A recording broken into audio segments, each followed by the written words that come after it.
Hello friends, मैं हूं देव और मैं आपका इस पढ़ाई के सुहाने सफ़र में हार्दिक स्वागत करता हूं। तो पिछली वीडियो में हमने BPSCT 131 का सेक्शन 2.5 पढ़ा था। अब हम इसका सेक्शन 2.6 पढ़ने जा रहे हैं। तो बिना किसी देरी के स्टार्ट करते हैं। Section 2.6 terminal questions. तो चलिए सबसे पहले फर्स्ट क्वेश्चन पे आते हैं। Two velocity vectors u and v when added together have a resultant of velocity vector 3 meters per 3 metre per second I cap plus में 1 metre per second J cap if U is equal to में 1.5 metre per second I cap and plus में 2 metre per second J cap then determine V. तो ये बोल रहा है कि two velocity vectors है यू एंड वी, जिनको अगर हम ऐड कर रहे हैं, ऐड टुगेदर कर रहे हैं, तो हमें जो है एक बड़ा वी मिल रहा है, एक वेलोसिटी वेक्टर मिल रहा है जो कि कैपिटल वी से हम डिनोट कर रहे हैं जिसको, और उसकी जो है यहाँ पे एक्सिस के हिसाब से बता रखा है, उसके कोऑर्डिनेट्स जो है क्या है। तो ये चीज़ होगी इसमें। अब इसमें बोल रहा है कि अगर u जो है हमारा वो ये है, तो हमें बताना है कि हमारा स्मॉल v जो वेलोसिटी वेक्टर है स्मॉल v वो क्या होगा। तो चलिए अब हम फर्स्ट क्वेश्चन के आंसर पे आते हैं। Since u plus V is equal to में कैपिटल V एंड u, तो फिर ये हो जाएगा, इसको रीअरेंज करेंगे तो क्या हो जाएगा कि small v is equal to में कैपिटल V वेक्टर माइनस में स्मॉल u वेक्टर। तो इसको हम किस तरीके से दे सकते हैं। देखिए आपको u जो है ये दे रखा है, गिवन है, गिवन क्या क्या है, u दे रखा है आपको, कैपिटल V दे रखा है।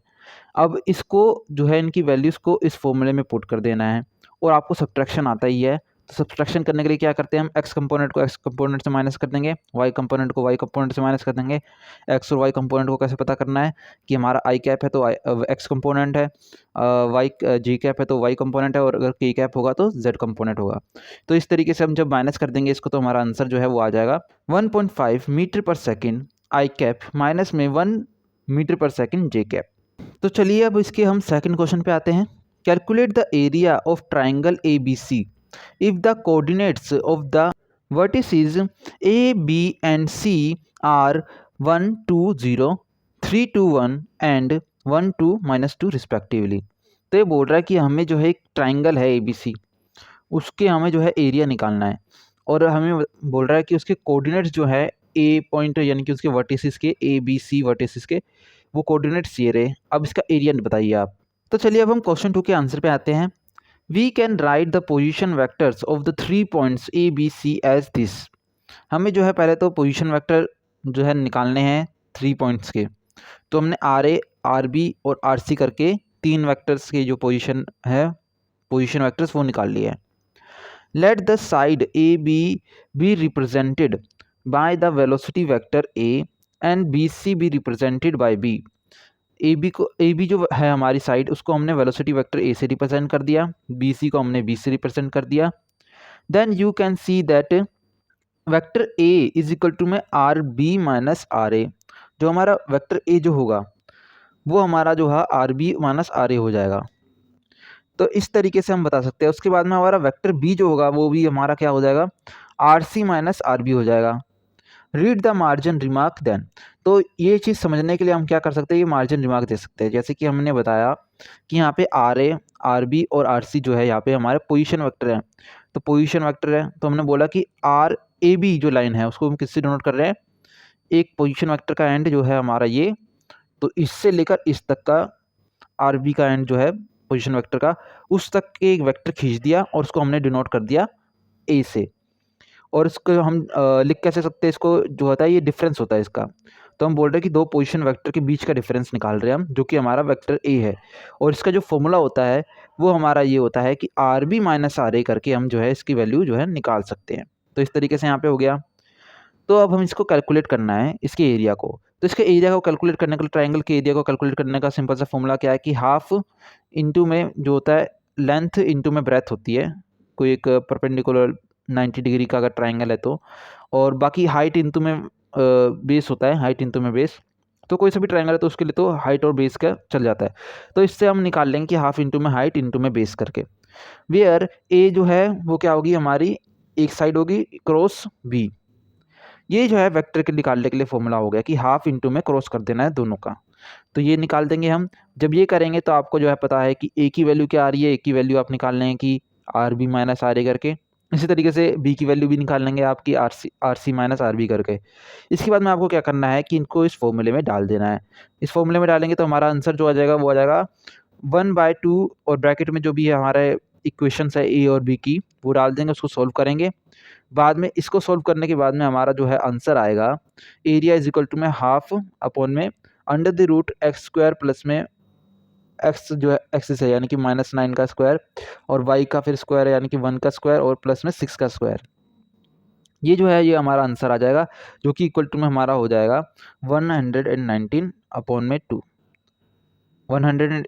रूट 118 अपॉन में 2 यूनिट्स। तो जो भी यूनिट होगी उसके हिसाब से यूनिट लग जाएगी, बाकी हमारा आंसर ये आएगा। तो चलिए अब हम क्वेश्चन 3 पे आते हैं। Determine the projection of a plus 2b on a where a is equal to में this and b is equal to में दिस। तो ये बोल रहा है कि हमें प्रोजेक्शन बतानी है a प्लस 2b की ऑन a वेक्टर, इसके ऊपर जो है हमें इसकी प्रोजेक्शन बतानी है और हमें a की वैल्यू दे रखी जो भी है वेक्टर जो है उसकी दे रखे और b की भी दे रखी है।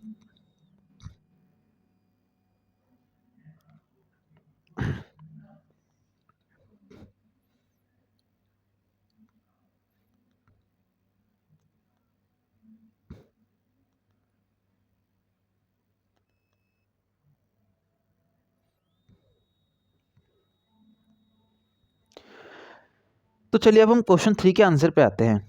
Late D is equal to में a प्लस 2b। डी को हमने जो है a प्लस 2b मान लिया, एक वेक्टर मान लिया।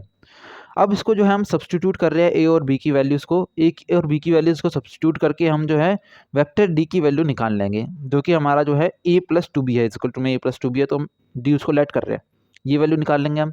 इसके बाद में हम क्या करेंगे कि उसको जो है from equation 1.11g we can write the projection of the D on A. तो ये होता है कि किसी भी वेक्टर का प्रोजेक्शन निकालने के लिए हम क्या करते हैं उसका डॉट प्रोडक्ट करते हैं और उसको हम डिवाइड कर देते हैं जिसके ऊपर उसकी प्रोजेक्शन निकाल रहे हैं उसके मैग्नीट्यूड से। तो उसके मैग्नीट्यूड से उसको डिवाइड कर देंगे और उसका डॉट प्रोडक्ट कर देंगे। तो इस केस में क्या है कि हमारा डी जो है उसका हम प्रोजेक्शन निकाल रहे हैं, किसके ऊपर निकाल रहे हैं, वेक्टर ए के ऊपर निकाल रहे हैं। तो इन दोनों का डॉट प्रोडक्ट कर दिया, डिवाइडेड बाय किसके ऊपर निकाल रहे हैं हम, वेक्टर ए के ऊपर निकाल रहे हैं। प्रोजेक्शन किसके ऊपर है, वेक्टर ए के ऊपर है, तो इसलिए हमने जो है ए का मैग्नीट्यूड यहाँ पे डाल दिया।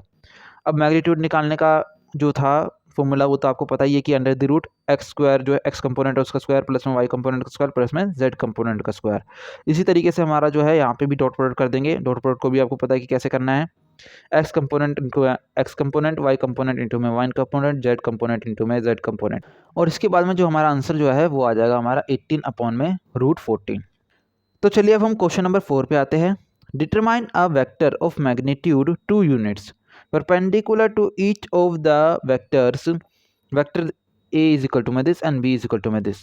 तो ये बोल रहा है कि हमें एक वेलोसिटी वेक्टर निकालना है जिसका मैग्नीट्यूड जो है वो 2 हो, 2 यूनिट्स हो और वो जो है वो परपेंडिकुलर हो इन दोनों वेलोसिटी वेक्टर के। तो इसके हिसाब से हमें जो है अपना एक वेलोसिटी वेक्टर जो है वो निकालना है। तो चलिए अब हम क्वेश्चन नंबर 4 के आंसर पे आते हैं। Using the method outline in the solution SAQ4A we can write down the unit vector perpendicular to both vector A and vector B. तो देखिए आपको मैं बताता हूँ कि किसी भी वेलोसिटी वेक्टर को यानी वेलोसिटी वेक्टर में दो चीज़ें होती है, पहले तो होता है उसका मैग्नीट्यूड, दूसरा होती है उसकी यूनिट वेक्टर। तो हमें दोनों चीज़ें निकालनी है। क्वेश्चन में हमें जो है इसका मैग्नीट्यूड पहले से दे रखा है, तो हमें इस केस में सिर्फ इसका यूनिट वेक्टर निकाल के उसको उसके मल्टीप्लाई जो मैग्नीट्यूड है उससे मल्टीप्लाई कर देना है यूनिट वेक्टर निकाल के। तो यूनिट वेक्टर कैसे निकालेंगे, इसके लिए यहाँ पे कंडीशन दे रखी है कि जो वेलोसिटी वेक्टर है वो दोनों ए और बी इसके परपेंडिकुलर है। तो परपेंडिकुलर है तो आपको पता होगा कि जैसे कि हम ए क्रॉस बी करते हैं, तो ए क्रॉस बी करते हैं तो उसका एक जो रिजल्टेंट आता है वो क्या होता है, म्यूचुअली परपेंडिकुलर होता है दोनों के, ए से भी परपेंडिकुलर होगा बी से भी परपेंडिकुलर होगा। तो इस तरीके से हम जो है इसका निकाल सकते हैं एक यूनिट वेक्टर। अगर ये बोलते हैं कि हमें जो है उसी के साथ में जो है सेम एक्सिस पे चाहिए तो हम ऐसे डॉट प्रोडक्ट भी करते हैं उसका, पर ये परपेंडिकुलर बोल रहा है तो इसलिए जो है हम क्रॉस प्रोडक्ट करेंगे। क्रॉस प्रोडक्ट कर देंगे, इसकी जो भी वैल्यू आएगी उसके मैग्नीट्यूड से इसको डिवाइड कर देंगे तो हमारा जो है यूनिट वेक्टर आ जाएगा एक, ये हमारा यूनिट वेक्टर होगा। जब हम इस यूनिट वेक्टर को हमने मैग्नीट्यूड जो कि हमारा 2 है उससे मल्टीप्लाई कर देंगे तो हमारा जो है परपेंडिकुलर वेक्टर जो आएगा वो आ जाएगा। तो now a vector D of magnitude 2 units which is perpendicular to both a and b is given by like this and यहाँ पे जो है 2 यूनिट्स मैग्नीट्यूड हो गया, एन कैप जो है हमारा ये हो गया जो हमने यूनिट वेक्टर यहाँ से निकाला है, यहाँ पे डाल देंगे इसको और यही हमारा आंसर है। तो चलिए हम क्वेश्चन नंबर 5 पे आते हैं। For two vectors vector A is equal to में 2 आई कैप प्लस में जे प्लस में K cap and vector B is equal to में 3 आई कैप प्लस में 2 जे कैप माइनस में के कैप, ये दो हमें वेक्टर बता रखे हैं। Obtain vector A plus B cross A minus B, हमें जो है ये जो है वेक्टर ये निकालना है।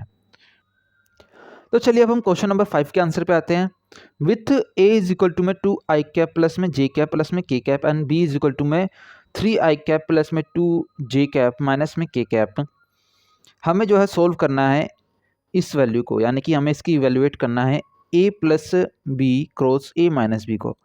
तो यहाँ पे दो चीज़ें हैं, सबसे पहले तो हमने ए प्लस बी और ए माइनस बी निकालना है और उसके बाद में ए प्लस बी और ए माइनस बी निकालने के बाद में हमें जो है इनका क्रॉस प्रोडक्ट कर देना है। तो यहाँ पे आपको सारे फॉर्मूले पता हैं, ए प्लस बी का और ए माइनस बी का फॉर्मूला क्या होता है, यानी कि इसके एक्स कंपोनेंट को प्लस कर देंगे, इसमें जो है एक्स और Y component Z component respective components को माइनस कर देंगे, इसमें प्लस करेंगे। उसके बाद में क्रॉस प्रोडक्ट का आपने दो तरीके से बता रखा था मैंने, दो तरीके से ये सबसे आसान तरीका है, तो इस तरीके से करते हैं। तो डिटरमिनेंट में ऐसे सेट करेंगे आई cap J cap K cap दोनों जो है कंपोनेंट, यानी कि इसका और इसका, ये दोनों वेक्टर्स होंगे। तो इन दोनों के जो X component Y component Z component को उनकी रिस्पेक्टिव पोजीशंस पे यहाँ पे रख देंगे। इसके बाद में इसका जो है हम सॉल्व करेंगे, तो सॉल्व करने के बाद में हमारा ये आंसर आ जाएगा। तो इस तरीके से हम जो है आराम से इसकी जो वेक्टर की वैल्यूज से इवेल्युएट करके वो निकाल सकते हैं। इसी के यहाँ पे साइड नोट पे ये भी बता रखा कि ये किस तरीके से किया गया क्रॉस प्रोडक्ट। एक तरीका तो ये होता है कि भाई ये निकालने के लिए इस तरीके से भी देख सकते हैं आपकी इसको, तो देखेंगे यहाँ पे ये डिस्ट्रीब्यूटिव लॉ से हिसाब से कर सकते हैं। डिस्ट्रीब्यूटिव कैसे कि एक्स यहाँ पे डिस्ट्रीब्यूट हो सकता है। तो चलिए अब हम क्वेश्चन नंबर 6 पे आते हैं। Find two unit vectors perpendicular to both vector A is equal to में this and vector B is equal to में दिस। तो दो यूनिट वेक्टर निकालने हैं जो कि परपेंडिकुलर हो बोथ वेक्टर ए और वेक्टर बी के।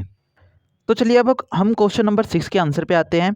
तो सबसे पहले हमें पता है कि जो हमारा रिजल्टेंट वेक्टर होता है, अगर हम जब ए क्रॉस बी करते हैं ए क्रॉस बी, तो उसका जो रिजल्टेंट आता है वो हमारा जो है रिजल्टेंट वेक्टर वेक्टर ए के भी परपेंडिकुलर होता है और वेक्टर बी के भी परपेंडिकुलर होता है।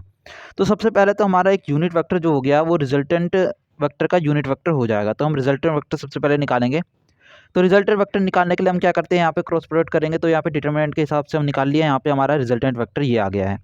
इसके बाद में रिजल्टेंट वेक्टर आया है, हमें इसका यूनिट वेक्टर निकालना है। तो यूनिट वेक्टर निकालने के लिए हम क्या करेंगे, रिजल्टेंट वेक्टर है उसको उसके मैग्नीट्यूड से हम डिवाइड कर देंगे। जब उसके मैग्नीट्यूड से हम उसको डिवाइड करेंगे तो हमारा जो है यूनिट वेक्टर आ जाएगा। तो ये तो हो गया एक यूनिट वेक्टर।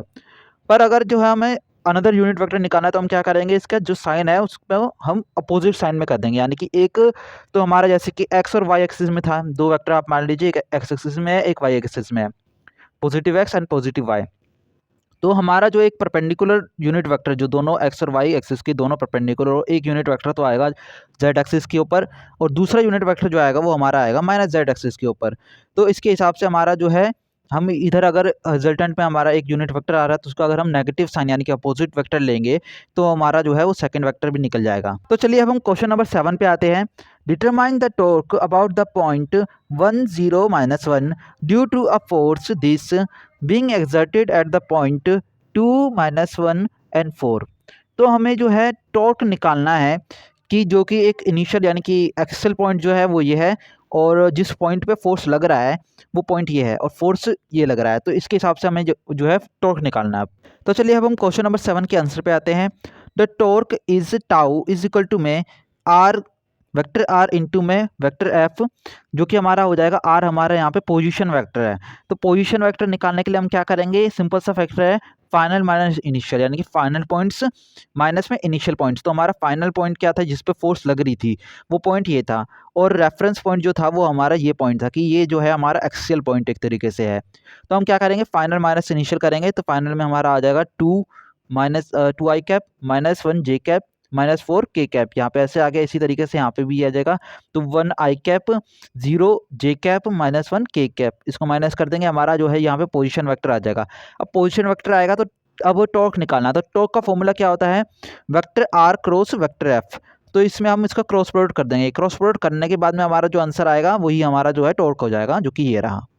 तो चलिए अब हम क्वेश्चन नंबर 8 पे आते हैं। Determine X and Y if both vectors A and B are parallel to vector C. तो हमें ये बताना है कि यहाँ पे एक्स और वाई जो है उनको हमें निकालना है कि एक्स और वाई क्या होंगे अगर हमारा वेक्टर ए और वेक्टर बी जो है वो पैरेलल है वेक्टर सी के। तो इसके हिसाब से हमें बताना है कि एक्स इसमें क्या होगा और वाई क्या होगा इस केस में। तो चलिए अब हम क्वेश्चन नंबर 8 के आंसर पे आते हैं। If A and B are parallel to vector C, अगर ए और बी पैरेलल होंगे वेक्टर सी के, तो आप कह सकते हैं कि A cross C is equal to में हो जाएगा B cross C is equal to में 0, यानी कि दोनों जो है हमारे 0 वेक्टर होंगे, क्योंकि आपको पता है कि क्रॉस में क्या लगता है, साइन थीटा लगता है। तो साइन थीटा जो होगा वहाँ पे हमारा अगर 0 होगा, क्योंकि पैरेलल है, पैरेलल में क्या होता है, एंगल 0 होता है, तो साइन 0 इज इक्वल टू में 0 होता है, तो हमारा जो कंप्लीट वैल्यू आएगी वो 0 हो जाती है। तो ए क्रॉस बी हमारा 0 होगा, बी क्रॉस सी भी हमारा 0 होगा। तो इसी तरीके से हम क्या करेंगे कि ए क्रॉस सी निकालेंगे, हमारा इसकी जो आंसर आएगा वो आ जाएगा हमारा 9x माइनस 12 के कैप इज इक्वल टू में 0 वैक्टर। इसी तरीके से यहाँ पे ऐसे भी ये भी सेम टू सेम इसी तरीके से आ जाएगा। यहाँ पे हम जो है इसकी डायरेक्शन हटा देंगे, यानी कि मैग्नीट्यूड लेंगे। मैग्नीट्यूड इसका क्या है, 9x माइनस 12, इसको इक्वेट कर देंगे 0 से, तो हमारा आंसर आ जाएगा 4/3 और ऐसी y का आंसर आ जाएगा 9/2। तो चलिए अब हम क्वेश्चन नंबर 9 पे आते हैं। Is it possible to have a vector A is equal to में एक्स आई कैप प्लस में 3 J cap such that the relation 2 I cap minus 3 J cap plus में 4 K cap cross product vector A is equal to में 4 I cap plus में 3 J cap minus 4 K cap is true. तो हमें बताना है कि क्या ऐसा कोई वेक्टर पॉसिबल एग्जिस्ट कर सकता है जिससे कि ये रिलेशन जो है वो ट्रू हो। तो चलिए अब हम क्वेश्चन नंबर 9 के आंसर पे आते हैं। If the given relation is true then vector 4 I cap plus में 3 J cap minus 4 K cap is perpendicular to both 2 I cap minus 3 J cap plus में 4 के कैप एंड ए। तो यहाँ पे ये परपेंडिकुलर होना चाहिए, क्यों, क्योंकि ये बोल रहा है कि ये जो है इक्वल टू होगा हमारे इसके और इसके क्रॉस प्रोडक्ट के इक्वल, यानी कि इक्वल होगा। तो हमें पता है कि अगर ए एक वेक्टर है और ये भी एक बी वेक्टर मान लीजिए इसको, तो ए और बी का क्रॉस प्रोडक्ट जो है वो जो इसका रिजल्टेंट होगा वो इन दोनों के परपेंडिकुलर होगा। उसका रिजल्टेंट क्या है, ये है हमारा वेक्टर सी।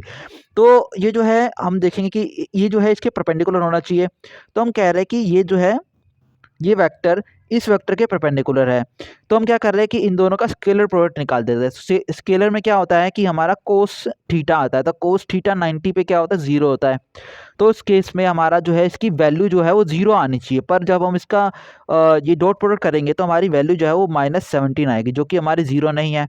तो यानी कि जो है ये वेक्टर इस वेक्टर के परपेंडिकुलर नहीं है। तो हमने जो केस देखा था हमारे क्वेश्चन में वो पॉसिबल नहीं है। Is not possible to have a vector A if the given relation is true, because हमारा जो रिजल्टेंट आना चाहिए वो दोनों वेक्टर के परपेंडिकुलर होना चाहिए, यानी कि ए वेक्टर के भी परपेंडिकुलर होना चाहिए और इस वेक्टर के भी परपेंडिकुलर होना चाहिए। पर जो हमारा रिजल्टेंट है वो इस वेक्टर के परपेंडिकुलर नहीं है। तो भले ही वो इस वेक्टर के परपेंडिकुलर हो जाए, पर हमारा जो है क्रॉस प्रोडक्ट वो सेटिस्फाई नहीं करेगा। तो चलिए अब हम क्वेश्चन नंबर 10 पे आते हैं। The components of a force on a particle in the X and Y direction are 5 newton and 8 newtons respectively. तो एक फोर्स के कंपोनेंट्स है किसी भी एक पार्टिकल के ऊपर एक्स और वाई डायरेक्शन में, जो कि है 5 न्यूटन और 8 न्यूटन रिस्पेक्टिवली। तो ये जो है फोर्स जो है वो मूव कर रहा है फ्रॉम 2.6 एंड 2.79। तो ये जो है ये पॉइंट हमारा इनिशियल पॉइंट हो गया, ये हमारा फाइनल पॉइंट हो गया। तो हमें कैलकुलेट करना है work done by the force. तो फोर्स के द्वारा जो भी वर्क डन हुआ है वो हमें कैलकुलेट करना है, और यूनिट डिस्टेंस जो है वो डिस्प्लेसमेंट की वो हम मीटर लेंगे। तो चलिए अब हम क्वेश्चन नंबर 10 पे आते हैं। The force is equal to में दिस, तो यानी कि हमारे एक्स डायरेक्शन में जो थे वो लिख दिया, यहाँ पे वाई डायरेक्शन में जो था वो लिख दिया। तो displacement of the particle in M is this, यानी कि ये हमारा जो है ये पोजीशन वेक्टर हो जाएगा। पोजीशन वेक्टर नहीं है, डिस्प्लेसमेंट वेक्टर होगा, क्योंकि हमारा इनिशियल पॉइंट जो था वो 0 0 नहीं था। तो ये केस आपको पता होगा कि पोजीशन वेक्टर और डिस्प्लेसमेंट वेक्टर में क्या अंतर है। ओके, तो ये जो है ये हमारा हो जाएगा। तो इसमें हम क्या करेंगे, final minus initial same to same final minus initial, तो x2 minus x1 I cap, y2 minus y1 J cap. इस तरीके से हमारा जो है यहाँ पे डिस्प्लेसमेंट वेक्टर आ जाएगा जो 5 मीटर में आएगा। अब वर्क डन का जो फॉर्मूला होता है वो हमारा होता है फोर्स डॉट आर कैप, यानी कि फोर्स वेक्टर डॉट प्रोडक्ट करेंगे उसका हम डिस्प्लेसमेंट वेक्टर से, तो इसका डॉट प्रोडक्ट कर देंगे, हमारा आंसर जो है वो हमारा आ जाएगा 49 जूल्स। तो चलिए अब हम क्वेश्चन नंबर 11 पे आते हैं। If vector R T is equal to में दिस, देन कैलकुलेट डिफरेंशिएशन, यानी कि आर वेक्टर आर का हमें डेरिवेटिव करना है एंड सेकंड ऑर्डर डेरिवेटिव दोनों करना है, ठीक है। तो चलिए अब हम क्वेश्चन नंबर 11 के आंसर पे आते हैं। तो यूजिंग इक्वेशन 2.28a, तो ये हमारी इक्वेशन क्या थी, इस इक्वेशन के हिसाब से हम क्या करते हैं कि उसके जो अगर हमारा वेक्टर आर है तो उसके हम आई कैप के कंपोनेंट अलग करके, जे कैप के कंपोनेंट अलग करके, के कैप के कंपोनेंट अलग करके उनका डिफरेंशिएशन कर देते। तो इस प्रकार से हमारा जो आर था, आर हमारा था 3t 2t स्क्वायर प्लस में टी क्यूब, तो ये था। तो हमने क्या किया कि D by D T of 3t I cap plus में D by D T of 2t square J cap plus में D by D T of T cube K cap. इस तरीके से हम कर देंगे, इसका डिफ्रेंशिएशन करेंगे, हमारा जो वेक्टर आएगा वो ये आएगा, ये हमारा डेरिवेटिव हो गया आर कैप का, ओ सॉरी वेक्टर आर का। अब डबल डेरिवेटिव करेंगे जब हम वेक्टर आर का, तो हम क्या करेंगे कि इसका फिर से डेरिवेशन कर देंगे। तो सेम टू सेम वही प्रिंसिपल लगेगा, X component Y component Z components का डेरिवेटिव करके I cap J cap K cap लगा दो। अब यहाँ पे एक कांस्टेंट है तो इसका वैल्यू 0 आ जाएगी, बाकी इसकी वैल्यू आ जाएगी 4, इसकी वैल्यू आ जाएगी हमारी 6t। तो इसके हिसाब से हमारा आ जाएगा 4 जे कैप प्लस में 6t के कैप, ये हमारा जो है डबल डेरिवेटिव हो जाएगा आर वेक्टर आर का। तो चलिए अब हम क्वेश्चन नंबर 12 पे आते हैं। Determine the velocity of a particle having the following position vector R T is equal to में cos square T I cap plus में sine square T J cap plus में कोस 2 टी के कैप। तो ये हमें position vector दे रखा है एक particle का, तो हमें बताना है कि इसकी वेलोसिटी क्या होगी। तो चलिए हम क्वेश्चन नंबर 12 के आंसर पे आते हैं। The velocity of particle is this, तो यानी कि हम वेलोसिटी निकालते हैं तो डिस्प्लेसमेंट या फिर पोजीशन वेक्टर से अगर वेलोसिटी निकाल रहे हैं तो हम क्या करते हैं, उसको डिस्टेंस से डिवाइड कर देते हैं, यानी कि हमारा जो हो गया वेक्टर हो गया उसका डेरिवेटिव कर देंगे तो हमारा वेलोसिटी वेक्टर निकल जाएगा।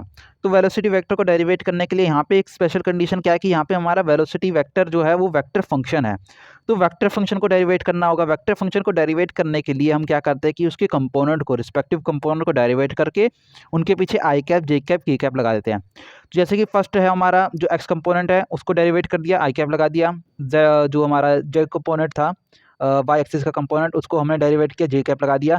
वैसे ही हमारा जो जेड एक्सिस का कंपोनेंट था उसको हमने डेरिवेट किया और के कैप लगा दिया। अब यहाँ पे एक चीज़ और है कि यहाँ पे डेरिवेशन का जो ये चीज़ लगा रखी है, जैसे कि हम D by D T cos square T लगा रखा था, कोस स्क्वायर टी को हम डेरिवेट नहीं कर सकते डायरेक्टली, तो हम इसमें लगाते हैं चेन रूल। तो हम क्या करते हैं कि हम कोस टी को डेरिवेट कर देते हैं, यानी कि कोस टी को हम मान लेते हैं कि ये हमारा एक्स है और उसको डेरिवेट कर देते हैं डी एक्स से, और फिर उसके बाद में हम जो है कोस को भी डेरिवेट करेंगे, यानी कि हमने पहले एक्स स्क्वायर को डेरिवेट किया, फिर हमने जो कोस टी है उसको डेरिवेट किया।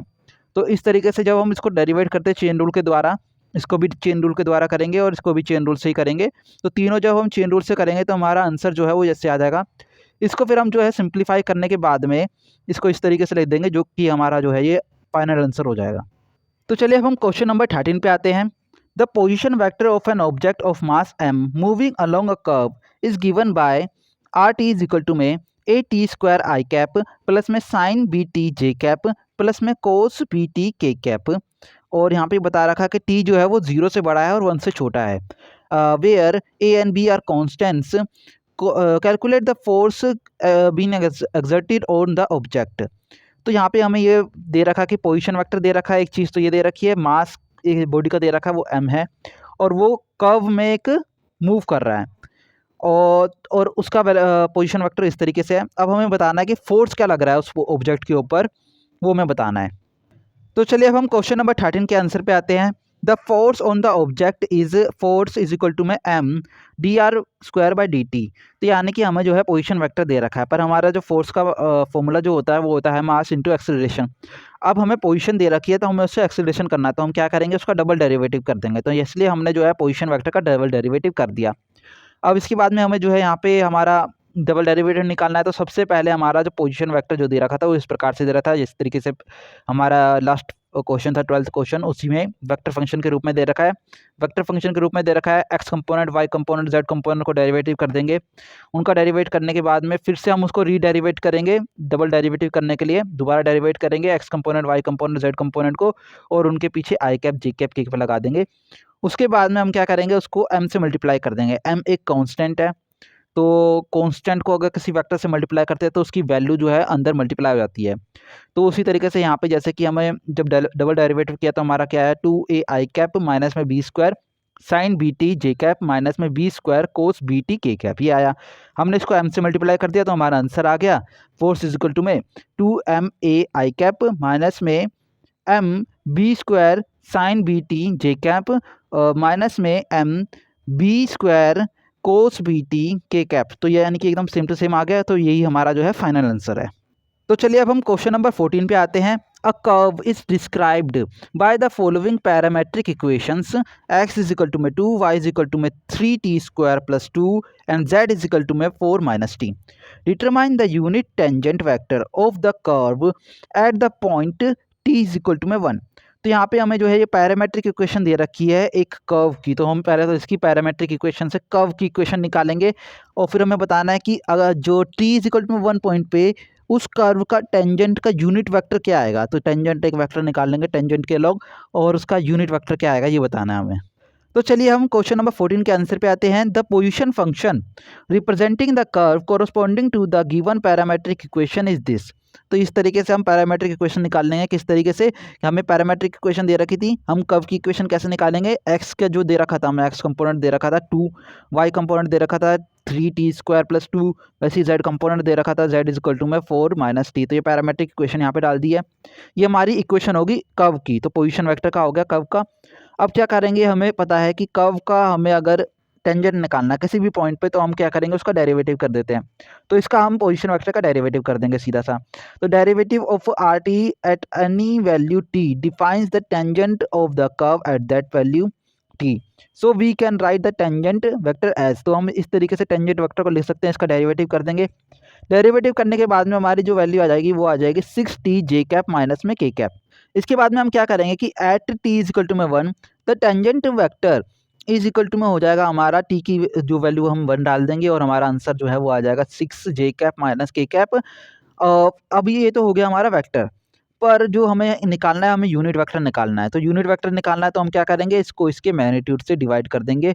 तो मैग्नीट्यूड से डिवाइड करने के बाद में हमारा जो फाइनल आंसर है वो आ जाएगा 1/√37 6 जे कैप माइनस के कैप। ये हमारा जो है फाइनल आंसर आ जाएगा। तो चलिए अब हम क्वेश्चन नंबर 15 के आंसर पे आते हैं। Given two vectors functions vector a is equal to में this and vector b is equal to में this, determine the derivative of vector a dot vector B T. तो इसका जो है ना, हमें इसका डेरिवेटिव निकालना है डॉट प्रोडक्ट का इनके at t is equal to में 1। जब t की वैल्यू 1 होगी तब हमें जो है इसका डॉट प्रोडक्ट निकालना है। तो चलिए अब हम क्वेश्चन नंबर 15 के आंसर पे आते हैं। We use equation 2.38 to write this. तो यानी कि इसकी हम इक्वेशन 2.38 की इस्तेमाल करेंगे, जो कि होती है हमारी डेरिवेटिव करेंगे D by D T of A dot B का। अगर हम डेरिवेटिव करते हैं वेक्टर फंक्शन का तो हम क्या करते हैं, पहले हम वेक्टर ए को डेरिवेटिव कर देते हैं डॉट प्रोडक्ट बी प्लस में, अब फिर सेकंड बार में हम वेक्टर बी को डॉट डेरिवेटिव कर देंगे डॉट प्रोडक्ट ए। तो इस तरीके से करेंगे। तो सेम टू सेम यहाँ पे किया गया है, बस थोड़ा चेंज किया गया इसका ओरिएंटेशन। जैसे कि पहले यहाँ पे जो है वेक्टर ए को एज इट इज़ लिख दिया, ये रहा vector A as it is लिख दिया, वेक्टर बी को क्या कर दिया, डेरिवेटिव कर दिया यहाँ पे। इसी तरीके से सेकंड वाले में क्या किया, प्लस में लिखा, फर्स्ट वाले को डेरिवेटिव कर दिया इस बार, और सेकंड वाले को एज इट इज़ लिख दिया। ये दोनों हो रहे डॉट प्रोडक्ट, ठीक है, ये डॉट प्रोडक्ट हो गया, ये डॉट प्रोडक्ट हो गया। तो हम क्या करेंगे, इसको डेरिवेट कर देंगे इस फंक्शन को। यहाँ पे ये हमारा वेक्टर फंक्शन है तो x component Y component Z components को डेरिवेट करेंगे। उसके बाद में इनका डॉट प्रोडक्ट कर देंगे। हमारी जो वैल्यू आ जाएगी वो कुछ इस प्रकार से आएगी। अब इसमें टी कंपोनेंट्स है तो इसको सिंप्लीफाई करने के लिए हम क्या करेंगे, टी इज इक्वल टू में 1 सब्सटीट्यूट कर देंगे, क्योंकि हमें उस वैल्यू पे इसका डॉट प्रोडक्ट चाहिए। तो जब हम इसको सब्सटीट्यूट करेंगे टी इज इक्वल टू में 1 को, तो ये हमारी इक्वेशन जो है वो सिंप्लीफाई होके इस तरह आ जाएगी। अब इसका हम डॉट प्रोडक्ट कर देंगे। जब इसका डॉट प्रोडक्ट करेंगे तो हम क्या करेंगे कि एक्स कंपोनेंट को एक्स कंपोनेंट से, वाई कंपोनेंट को वाई कंपोनेंट से, जेड कंपोनेंट को जेड कंपोनेंट से, इस तरीके से हम जो है इसका डॉट प्रोडक्ट कर देंगे। तो हमारा जो आंसर जो आ जाएगा वो आ जाएगा हमारा फाइनल आंसर 6 आ जाएगा। तो यहाँ पे हमारा BPSCT 131 का यूनिट 2 खत्म होता है। इसके बाद में हमारा आता है BPSCT 132 का यूनिट 3, जो कि है हमारा first order ordinary differential equation. तो ऑर्डिनरी डिफरेंशियल इक्वेशन है फर्स्ट ऑर्डर में हम, इसके बाद में 4 जो यूनिट होगी उसमें हम सेकंड ऑर्डर का ऑर्डिनरी डिफरेंशियल इक्वेशन पढ़ेंगे। तो आज के लिए इतना ही। See you in the next video. Bye bye.